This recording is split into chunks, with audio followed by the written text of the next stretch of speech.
All right, let's begin with prayer.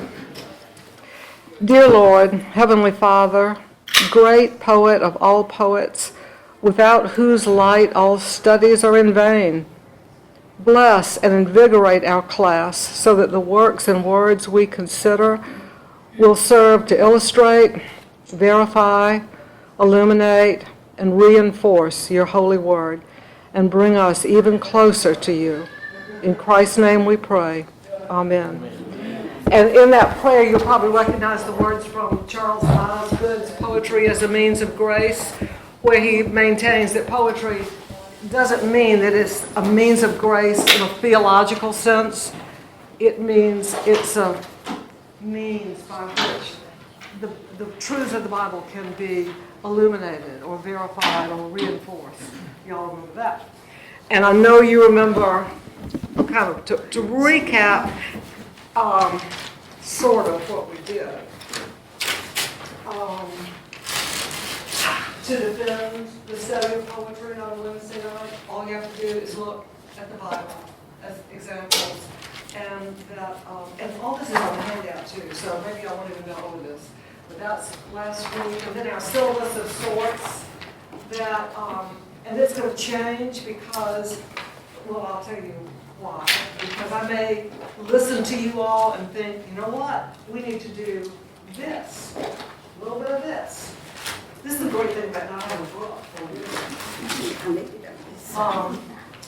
We did Why Johnny Can't Preach, and Andrew can, and John Michael can, and because they read poetry, they deliver it. And then that's on a handout somewhere. And that's on your handout too. And those are the words in the prayer. You see the bolded, it may illustrate, reinforce, verify, and illuminate Holy Writ. And I think we certainly did last week. We started with George Herbert, who's England's greatest religious poet. And Jeff said, oh my gosh, I didn't even know he was an Anglican priest. Because he's classified in all the literature books as a metaphysical poet. And he is a metaphysical poet. None of his poems were published until after his death, which is really kind of cool. He put them all in a little book and gave it to a friend as he knew he was dying and said, if you think this is worthy of publication, here they are. And the last poem in his book was Love 3, which we studied last week. And did I give you a handout of that? Yes. Okay. Oh, boy. Well, hi, y'all. Okay, we're going. Hi, guys. Hi. Okay. Well, okay. I was late because I had to bring all these girls. Well, we're so glad you did. Here. Hi. All right. You will it. Well, there are going to be so many handouts. No, I went to Walmart and I still hit their back-to-school pre-sale.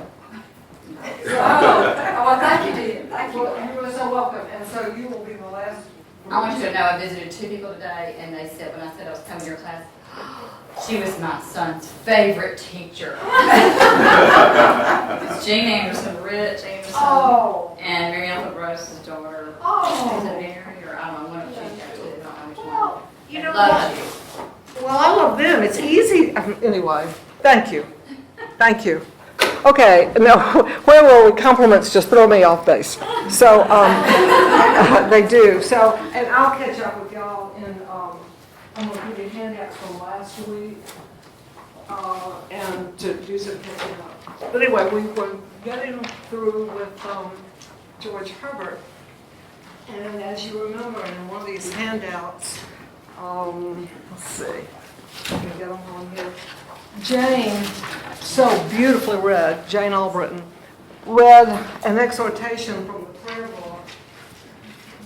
Okay, that's from last week.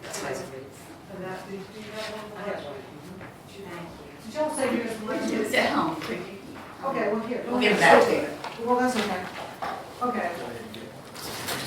Thank you for Jennifer. Oh, and here, take this for Jennifer too. And then I'll give you guys some of these too. Okay. So Jane Auburn read beautifully an exhortation from an old 28 Book of Common Prayer that said in a prose form exactly what Love 3 did. And I think I just love that poem, and I think you all did too. Beautiful. And so love bade me welcome. Who was love in this poem last week? God. Perfect. And then we read Aaron, and neither Father Andrew nor Morgan had read Aaron before, and they loved it.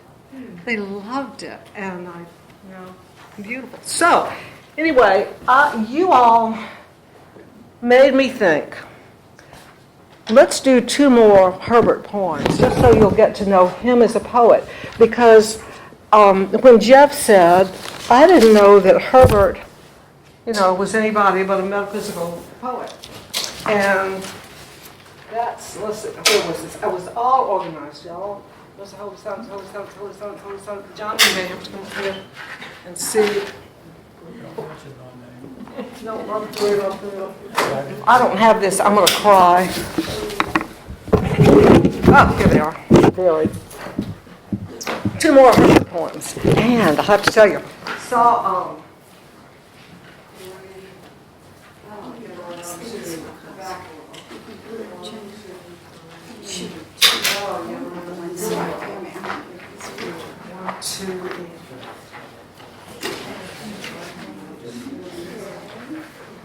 I think this ought to be enough. So here we are, George Herbert,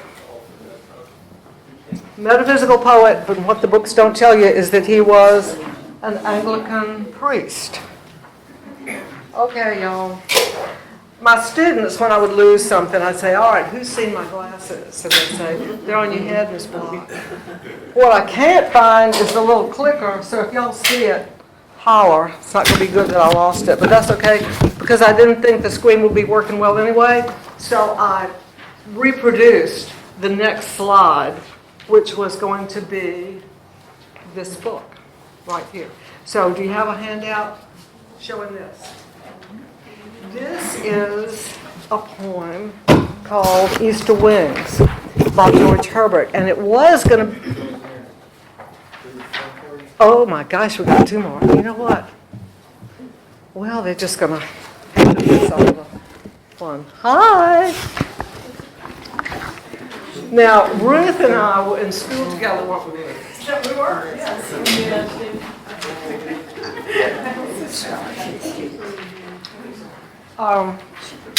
Okay.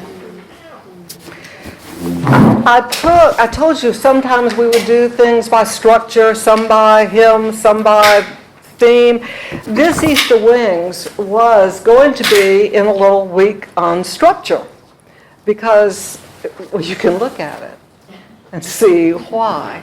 But I thought, you know what, let's do it along with Herbert so you really get to know him. Easter Wings. And let me give you a definition first.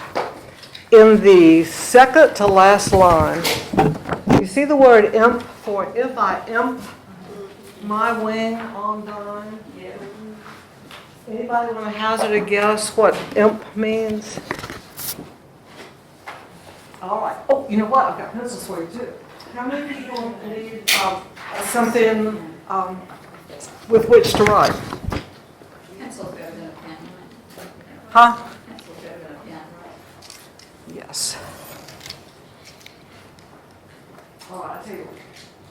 Casimir, you take those, and you take these. Oh, you got some. Anybody who needs something with which to write? Oh, I got that. Okay, write down this definition down there somewhere near that word imp. It's a word that comes from falconry. Falconry, like falcons. It's a word, it comes from falconry, that ancient practice. And when a falcon was wounded, feathers would be grafted onto the falcon's damaged wing to help it fly. So just remember that definition, that it was when there was a damaged wing on a falcon. To imp that wing would be to attach some feathers to that wing so the falcon could fly. Okay. Yeah. And then up there in the first line, store, that means abundance in this old sense. Okay. Easter Wings by George Herbert. And notice how it originally was printed on 2 facing pages like this. So that it looks, what does it look like? Looks like wings, doesn't it? That's why it was in the section on structure. Oh, we got it now. Lord, who createst man in wealth and store, though foolishly he lost the same, decaying more and more till he became most poor.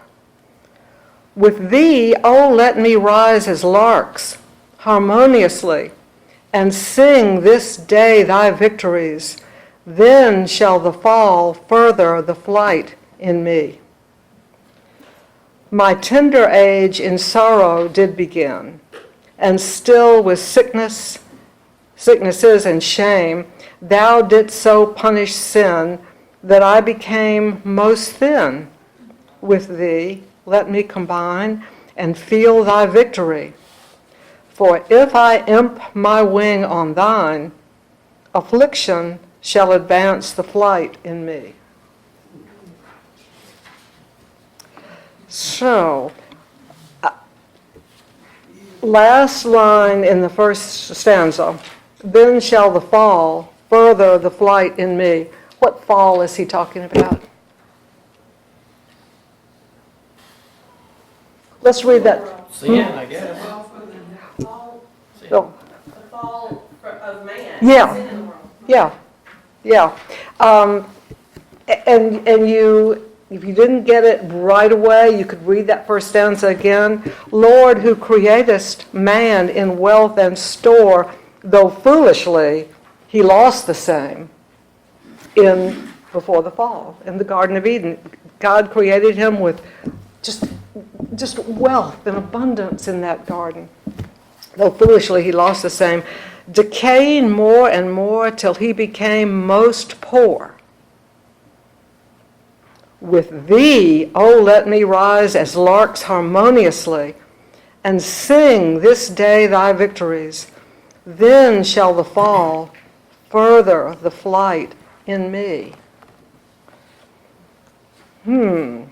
We'll come back to that last line in a minute when we get to the last line of the next stanza.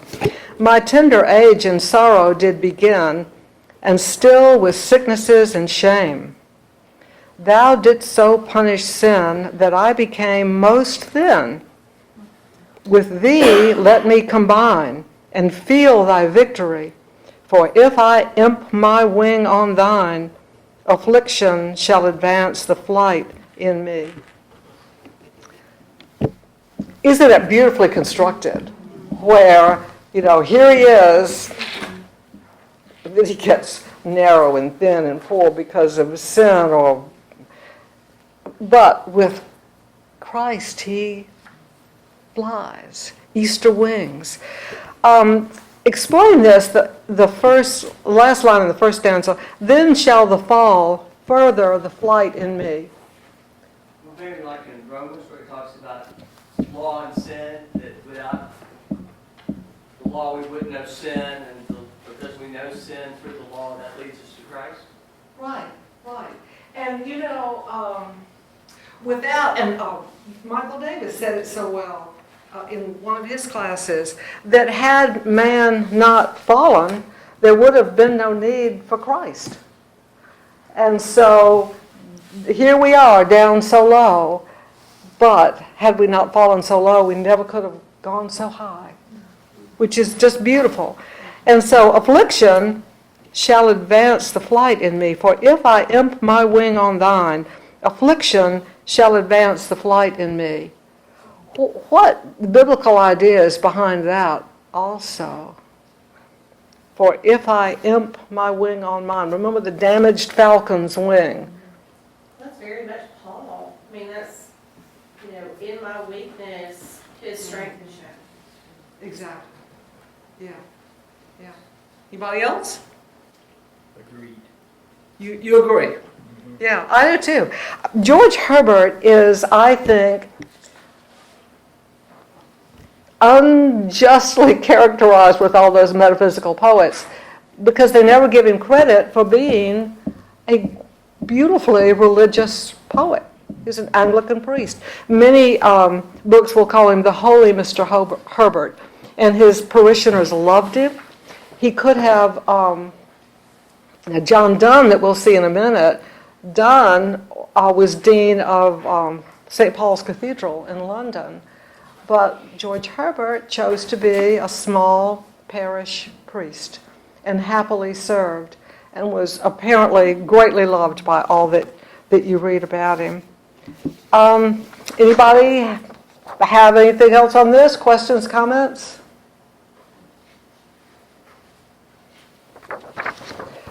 Then shall the fall further the flight in me. Next week, or maybe the week after, we'll get into some sound devices because we said last week that we will look at devices of repetition because one thing that makes poetry memorable and easy really to recite are all the devices of repetition. Some of them are in rhythm, some of them are in structure, some of them are in sound. And here's a great sound device. Anybody know what that device is? Fall, further, flight, the repetition of initial consonant sounds? Huh? Did you go to Vanderbilt? Absolutely. No, I taught next door to your class. Yeah. Yeah, alliteration, and maybe in a week or so, one of those nights, we'll do a little bitty worksheet on the sound devices. The other thing about this, it talks about being poor and thin, and it's all about, like somebody already said, talking about being sick and shamed and poor and thin. It's all about coming to Christ as a very poor person with nothing in your hands. Yeah, I mean, this is pretty powerful stuff. It is pretty powerful stuff. And y'all are so, you are so on things that I love to hear what you have to say. So please, I'd rather hear you than me, honest. Dick, anything else? No, fresh cut. But yeah, and yes. Oh, I was just saying that phrase somewhere I remember. After alliterations, artful aid. I don't know where I got that. But you got it. Yeah. I can't remember names of these things. But that's what's so interesting about this this poem is the structure of it. Herbert has structured it so that he could have written those words any way he wanted to. But notice how he pares it down so that when he is thin and poor, the line is narrow, the line is thin, the line is, and we'll talk about, last week, we didn't really look at how the poet does anything. We were just sort of, because Wordsworth wrote, we murder to dissect. And I think you can take apart a poem so much that you really lose the being of it. And so I never want to do that. But we will go take a look at some of the techniques that he has used here, but not until a little bit down the road. Yeah. And the way he had this printed, I think, is so neat. I mean, not only is it neat to look at it like this, but that he chose to have it printed like this, so you really see the wings. Well, I think the title is powerful. Yes, good for you, because one of the things we said is, what's going on with the title? Look at the title. Tell me. Well, it's just, he is just telling us that he had almost hit the bottom, and that the fact that he could come back with Christ, That's Easter. Yeah, And it's Easter. that's Easter. That's Easter.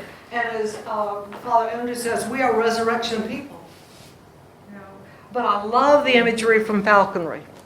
And Is this personal, is he talking about himself, or is it just a poem about? you know, that's one of the questions that, you know, who is the speaker? What's the occasion? What's the central purpose of the poem? Could be himself. And yet he's an Anglican priest. This is almost like a lesson that he may be teaching his congregation. And what he had to preach was on this very subject, but he shaped it in the form of these Easter wings. And look how young he was when he died. He died very young of tuberculosis. And I never found out, I tried to find out if George Herbert Walker Bush, which was Brian's question up there, is a descendant, and I couldn't. I don't know. So, sorry about that, I tried. In the structure too, where at the center of each set, the four words used, most poor, with thee, most thine, or most thin, with thee. It's the point of connection. The strongest point of a wing or an arm structure is going to be this connection, this center point. And that's the connection of man and God. Yeah, Describing man's state and with thee, yeah, with God. yeah. I love that. I do too. Herbert is so well worth studying and knowing. And that's why I thought, you know what, we're going to do 2 more Herbert poems so you'll really get to know Herbert a little bit more. We'll see him later. He's in some other places down, the course. But, yeah, with thee, let me combine. When you look at those, the 4 words above it, till he became most poor, with thee, oh, let me rise, as larks harmonious, that I became most thin, notice the punctuation, period, with thee let me combine. So, wow, I mean, what are we if we have not emptied our wing to Christ and then fly with him? Love this poem. Okay. Questions? Over there? You're awful quiet over there. All right. You're letting this side of the room do all the work now. Okay. All right, next one.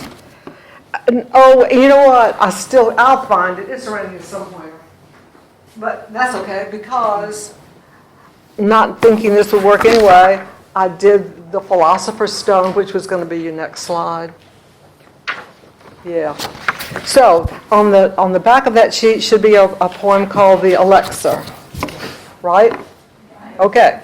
This I borrowed from the Some We Sing section that's coming down the road, because this in our hymnal is hymn number 592. And as I was running off this page, so write that down, number 592, as I was running it down, Thomas, whom I love, happened to be coming through the office, and I said, "Oh, Thomas, would you please hum 592 for me?" Anyway, I said, it's Teach Me, My God and King. Well, he said he couldn't hum it because he had to look for something for Leo right then, but that he would go to the organ, he was heading for the organ, and he would play it. So when we came through to get something out of the closet, Thomas had the hymnal, and he played hymn 592, and he liked it. He wasn't familiar with it, he said. So, but he's young. But he liked it. He liked it. And I'll be surprised if we don't hear it, because I've written down, one of the references is I think that ought to be on your sheet, Colossians 3:17, 23 through 24. Okay. The same idea is also repeated in 1 Corinthians 10:31. And I'm just thinking that maybe since aren't Andrew and Morgan doing a study of Corinthians? Yes. I'm just thinking that maybe at the time he gets to chapter 10, maybe we might be singing this particular hymn on Sunday. Maybe. Who knows? But, so this was not originally a hymn. It was another one of Herbert's poems, not published until after his death. But it's just wonderful. It's named the Elixir.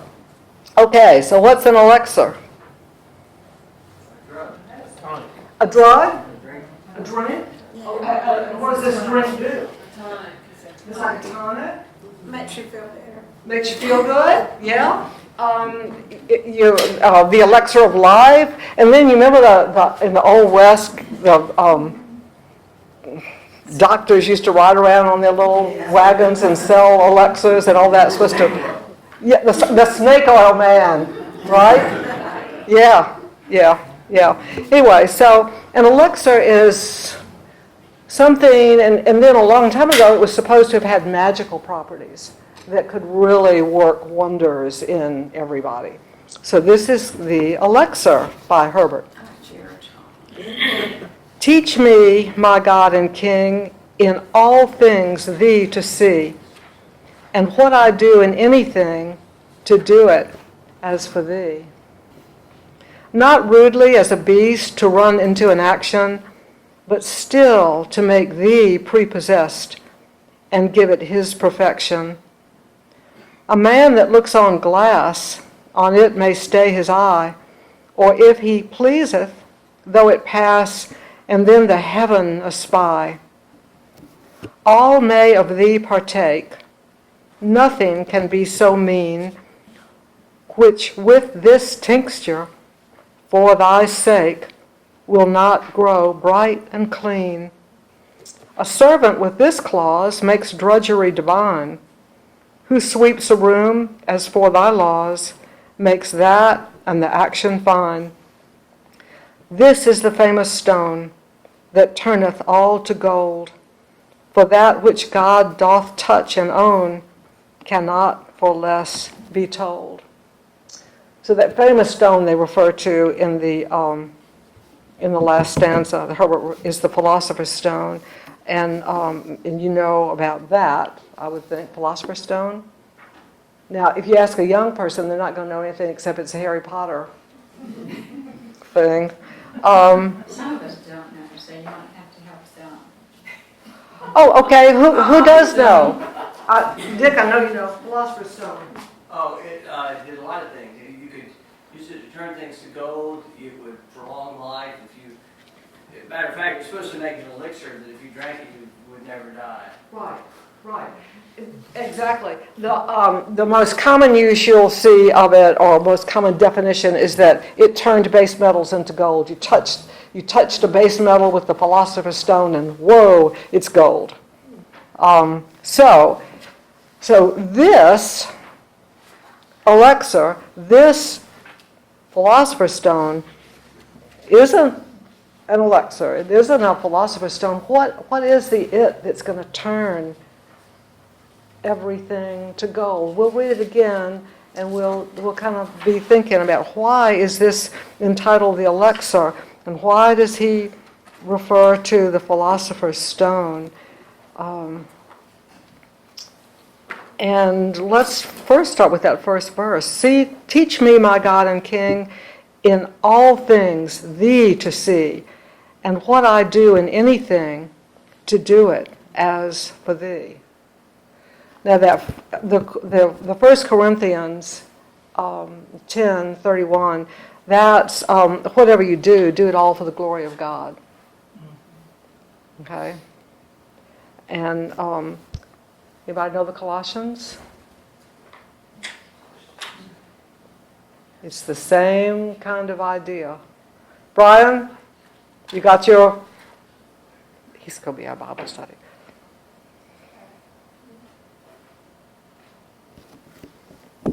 Colossians? You up there? Found it. Read it. Would you please? Oh. Which one are you looking for? Would you rather I just tell you instead of making you look these things up? All right, wait, Jeff's got it. I don't know, which one? Where Colossians? 1 Corinthians 10:31. No, that was what I gave you. This is Colossians 3:17. Bruce got it. We've got Yes, and whatever you do in word or deed, do everything in the name of the Lord Jesus, giving thanks to God the Father. That's it. Did you hear that one? Ruth, read it really loudly so they can hear it over there. And whatever you do in word or deed, do everything in the name of the Lord Jesus, giving thanks to God the Father through Him. Yeah. So in all things, whatever you do, do it in His name, do it for Him, do it all for His glory. And teach me that lesson, the speaker says. Teach me in all things to see you. Everything that I do. Everything. So when I go about my work, not rudely, and that rudely here means mechanically, not thinking. In Shakespeare they're the rude mechanicals, who are kind of funny, but you just kind of go through, not thinking, not rudely as a beast to run into an action, but still. And this means still like, be still and know that I'm God in Psalm 46. But still, do it with a stillness, with a purposefulness to make thee prepossessed. That you belong to me before anything, I belong to you before anything. And give it His perfection. Who's the His? If it were a capital H, and if I were writing this, it would have been a capital H. Who's the His? And give it His perfection. God's, yeah. And give it His perfection, God's perfection. A man looks on glass. Now that's a window. A man looks on glass. On it may stay his eye. So you can just kind of look at the window. Let your gaze just rest on the window. Or, if he pleaseth, through it pass, let your gaze go through the window, and then the heaven espy. And a spy is one of those old words that means, to see from a distance, like a spyglass. So you can either put your eye on what's right in front of you, or you can look out past it and espy heaven. And you can do that if you, in all things, see God. And in all things you're working for the glory of God. All may of thee partake. Nothing can be so mean. Now mean here, it's an old word. The archaic definition would be humble or lowly. Nothing can be so humble or nothing can be so lowly. With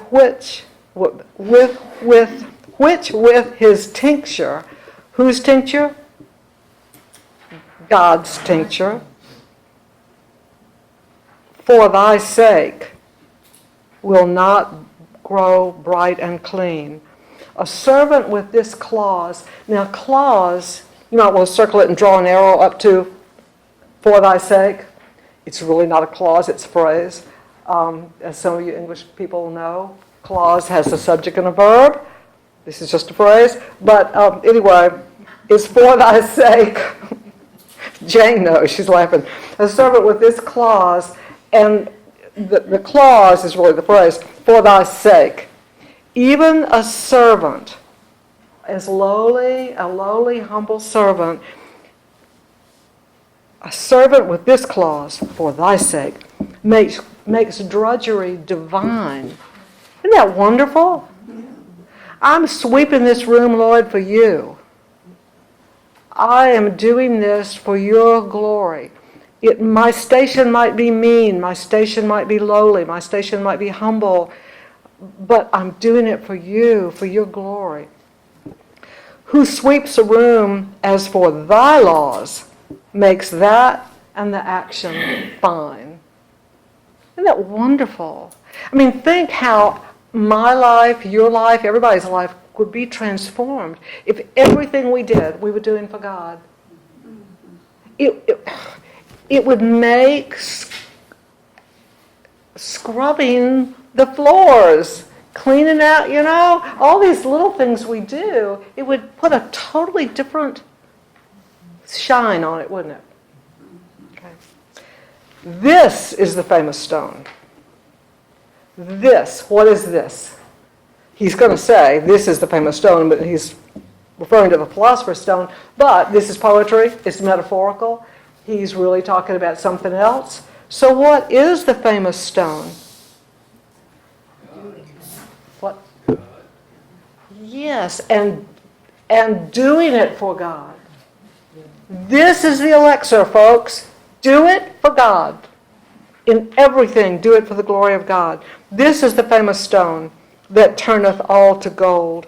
For that which God doth touch and own cannot for less be told. Good one. So I hope maybe that, because Thomas loved the tune, matter of fact, Thomas loved the music, so he said, I've heard this before. And so he looks up who the composer is, and then he finds out in the hymn book, and it's really nice. And then if they do, we'll just go, we got this. Okay. Yes, Bill. It was just interesting. I was thinking while reading this about the picture, the praying hands,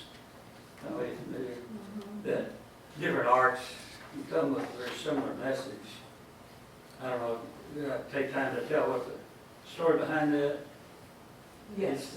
It's just the hands praying, but there were two artists that finished going into one, make a living, or one they said, well, we can't both do it because time we work, the other one paint, and paint we can't do it. So one will work, the other will paint, that we can swap later. But this one kept working and working. He said, no, go ahead. And he finally died, and the other one painted his hands in memory of him. And it just sort of, I thought it had sort of the same message. Yeah, yeah. That's a good story, too. Jennifer? Jennifer, go. All right, over here, question, Prim. Brother Lawrence, What? like Brother Lawrence, who had a marvelous education, but when he got to the monastery, they made him not do the luminaries like he wanted to do, but put him into the kitchen. And he said that he needed to pick up the straw off the kitchen floor to the glory of God. Yeah, And that's the same thing. it is the same thing. Here. Yeah, exactly. Did y'all hear that over there? Friend, we can't Okay, hear Prim, you say it better. really loudly.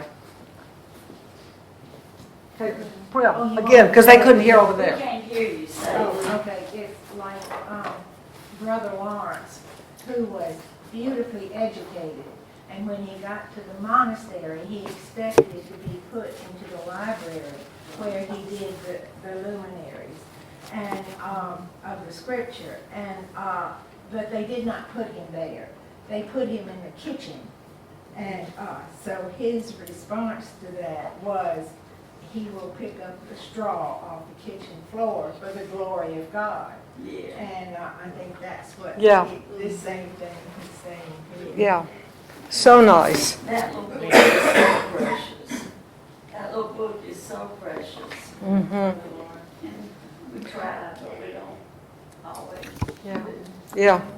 So two Herberts that I just love. So you won't see them in structure night. You won't see it in hymn night because we did it tonight.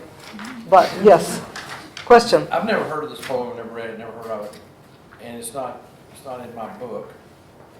But what he's done here is a poetic way of stating the very purpose of this church and all true churches of Christ, which is to glorify God in all things. Right, And that's what he's wrote here. right, right. And this is why I think Charles Grosvenor Osgood is so right when he entitled his book, Poetry as a Means of Grace. And by no means is poetry a means of grace in the theological sense, but it's a means of grace in that it can illuminate, verify, reinforce Scripture. And that's what it does. It gives you a different way of looking at the very same thing. Yeah. And then we'll kind of see how, we're going to start to take a look at just a little bit of Herbert's genius here. All right, last week, Stephanie Zimbalist was written up here on the board. And what did I tell you? Who remembers what Stephanie Zimbalist's reply was when she was asked, why don't you change your name? It's such an unusual name. What did she say? I don't remember, but It was the way that- she did it. I can't remember the words. I like my, well, you're going to be able to remember it, all of you after this. She said, I like my name. It's dactylic Demeter. That's right. Dactylic Demeter. Told y'all to remember this. Okay. We're going to see why it's dactylic Demeter. Y'all are going to be so glad you have notebooks. All right, let's do it. Okay. Please spell that. Oh, you're going to find out. It's on a handout.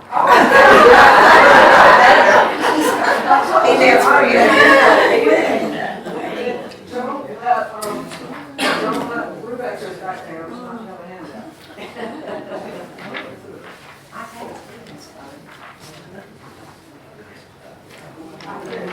I did. We're the worst students you've ever had. No. Let's get one.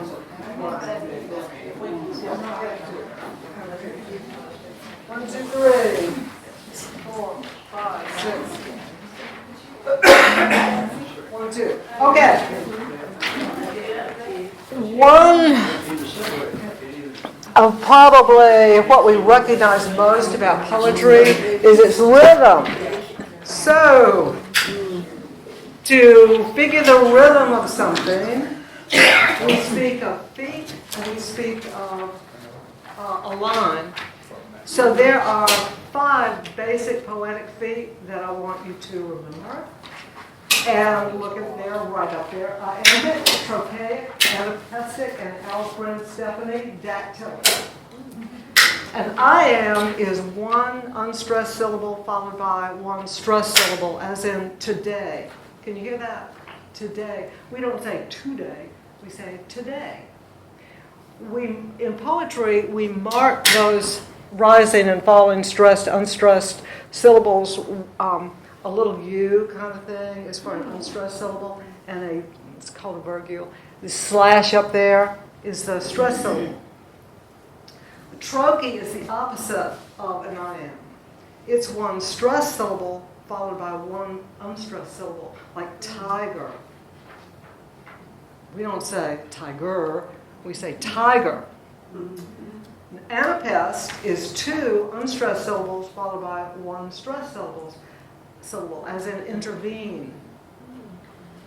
And a dactyl is sort of the opposite of an anapest. It's one stressed syllable followed by 2 unstressed syllables, as in yesterday. Can you hear that? That's because your parents read to you. You can tell the difference really in teaching kids whose parents read to them or grandparents when they were little bitty, because they really can hear rhythm, they get it. And children that have not been, there must be a window for learning this or having a sensitivity to it, because some kids never can hear the difference in a stressed and unstressed syllable. Okay, so there is rhythm in everything we say. So I've done 2 of them for you. Look, Jack is driving. Jack is driving. You hear that? It's not Jack is driving. It's Jack is driving. And then my sister teaches Spanish at St. James. You hear that one? My sister teaches Spanish at St. James. Hear that? See how that's marked? So that sister teaches Spanish. Now, you have to stretch it a little bit. At St. James, but it's really St. James. St. James. Okay, now, got your pencils? All righty. Lynn, somebody told me one time, and I believe her, that the Mother Goose rhymes are so good for the little children because it does teach them. Yes. It does teach them the structure and the rhyme and the whatever, all those words you just said a few minutes ago. It gets them started on the rhythm. It does. So important. It really does. She's up, but I It don't- does. Okay, take a look.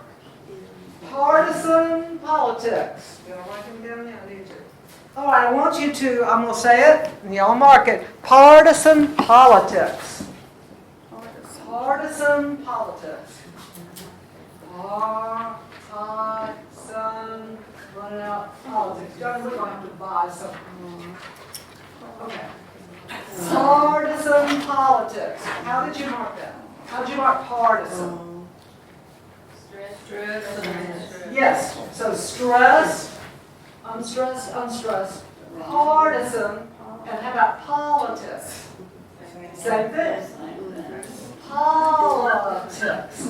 Okay, now let's try Stephanie Zimbalist back up here from last week.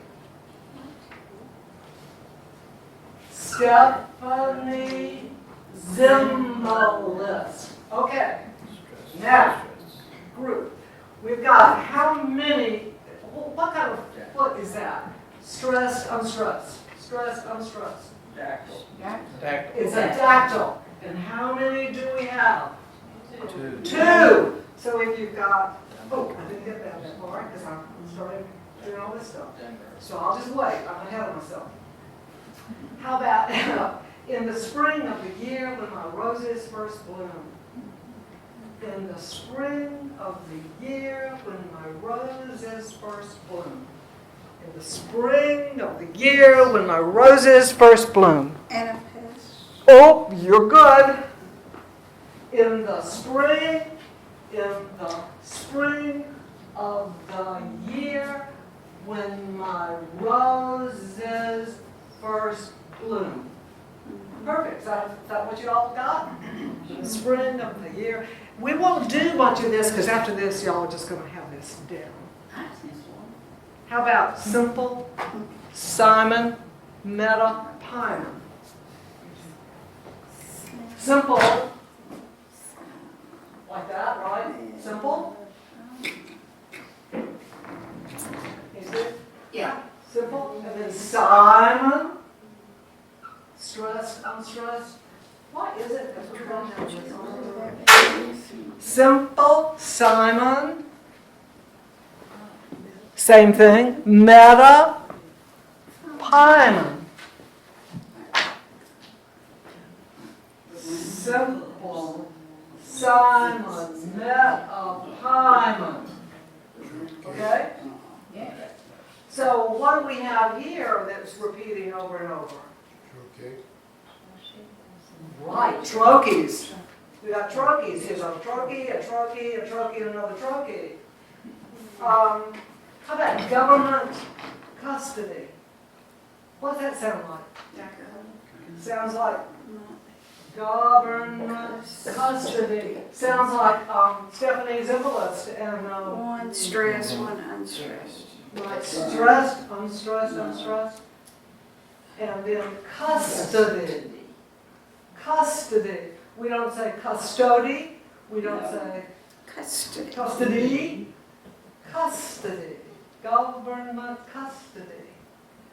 Now then, as I was working this up for you and had TV on too, Rudy Giuliani, that has a meter to it. It does. So does, okay, and then there was somebody on there, she's a Republican strategist, Susan Del Percio. I'm thinking, Susan Del Percio. That's okay, look at Rudy Giuliani. Rudy, right? He's not Rudy, he's Rudy. Giuliani. Where do you hear the stress in Giuliani? Giuliani. Rudy Giuliani. Rudy Giuliani. Anyway, we could just go on, but we'll stop. Now, the second, you have all this, how you can mark it. Stressed, unstressed, stressed, unstressed, or unstressed, unstressed, stressed. Got it all? Okay. So, da. This one is da da da da da da da da da da. In the spring of the year when our roses first bloom.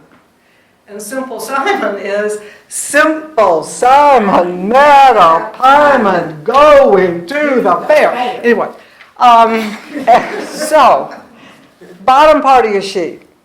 Now, what do we do with all these dactyls and anapests and trochees that we're finding? We count them. We count them. And at the bottom part of your sheet, see where it says line? I lost my sheets, but that's okay. This one. I think, yeah, bottom monometer. That's just one, mono, one. So there's just 1 foot in the line. Then you're going to see how Herbert is brilliant in Easter wings. I promise this connection. The number of Diameter, diameter, 2. Trimeter, 3 feet in the line. Tetrameter, 4 poetic feet per line. Pentameter, 5 poetic feet per line. Hexameter, 6 poetic feet per line. And so forth. Now you rarely get past octameter because lines just don't usually go that long. Okay, so let's count these guys. So Stephanie's Imbolus then, since you've got 2 dactyls, I like my name, it's dactylic dimeter. 2 dactyls. All right, let's look at in the spring of the year when my roses first bloom. You can see you've got, there's an anapest, there's another anapest, and it's okay to split a word. You can do that. Roses first bloom. So look, we've got, can y'all see them there? 1, 2, 3, 4. Anapest. So this is anapestic tetrameter. Y'all are brilliant. What? Got it? You got it. All right. And then let's look at the old Simple Simon over here. How come it's not tetrameter, What did I say? tetrameter? Oh, why isn't it tetrameter? You can be tetrameter if you want to, but it's tetrameter. I can pronunciate it any way I want. That's right. That's right. Yeah. You can. You know. Just so you can spell it correctly. On the right side. Okay. Let's look at Simple Simon Simon. You've got simple. There's a trochee. There's another trochee. There's meta. There's another trochee. And so, how many trochees do you have? 4. Doug cares. This is trochaic what?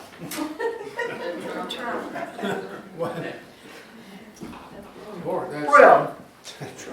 Oh no! Oh yes, all right. So, what is it 5 till? Yeah. Okay, I have been told we've got to wrap this up because financial peace is going to come over here and eat us supper. And so we got to clear out of here by 7 o'clock. But, okay, on the back of this sheet, here's what we're going to do. And here's, oh gosh, we were going to get to this. On the back of the sheet, I was going to get you, all yourselves, to scan this, to strive, to seek, to find, and not to yield. Anybody know what that line is from? That's okay if you don't. It's Ulysses by Tennyson. And so, see if you can, okay, here's your homework. Here's your homework. Okay. Your homework is to scan this. And then you can, and then, here's a poem by Emily Dickinson. I'll give you a hint. Emily Dickinson, some people describe her poems as being written in a church meter because so many of the hymns are in, I'm going to give you a really good hint, alternating iambic, tetrameter, iambic, trimeter. Good. So you can get your head start on this. But anyway, scan this, scan Amazing Grace, scan, and then I just found some hymns from the hymn book and took the first stanza of several hymns and a copy of them. But have a little fun playing with this and getting a sense of the rhythm. And then, you know what? I've just got to do this really fast. Go back to Easter Wings and take Easter Wings. Yeah, because that's what we're going to do tonight. We're financial peace, not hungry. And maybe, but I'll tell you what, I can give you him there.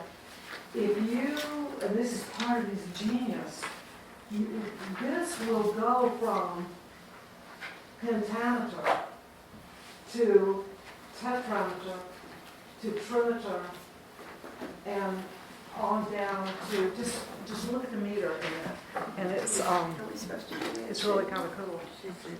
Most poor with the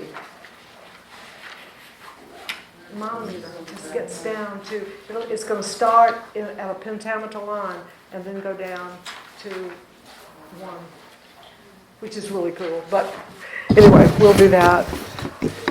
Questions, anybody? Yes.